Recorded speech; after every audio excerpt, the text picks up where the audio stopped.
المباراة المهمة ما بين الفريقين، واستون فيلا في كرة أولى وفرصة بالنسبة للجناح الإنجليزي. ركلة ركنية تنفذ للسيتي، الرأسية تأتي على الهدف الأول. نعم الهدف الأول كانت أكثر من المتوقع. هنا لدينا فرصة تأتي الثاني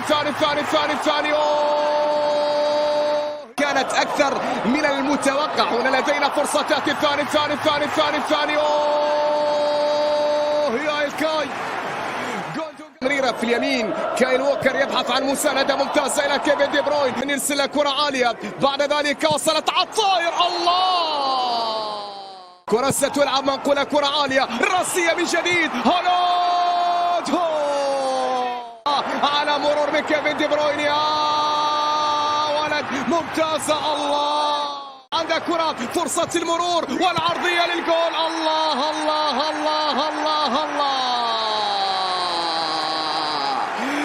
إلى جاك جريليش يسقط وركلة جزاء. نعم هناك عندك كرة، فرصة المرور والعرضية للجول. الله الله الله الله، تمهيد بعد ذوق جريليش لما هذه الكرة الآن سيلفا والتمرير. أن يتغير أداء نادي أستون فيلا. هنا دوغلاس ممتازة، تلاقى أولي أولي أولي أولي أولي أولي. الله، على كرة إلى جاك ماذا سيفعل؟ جريليش عنده كرة عرضية ترسل خطيرة تاتيو. هنا تمريرة الكاي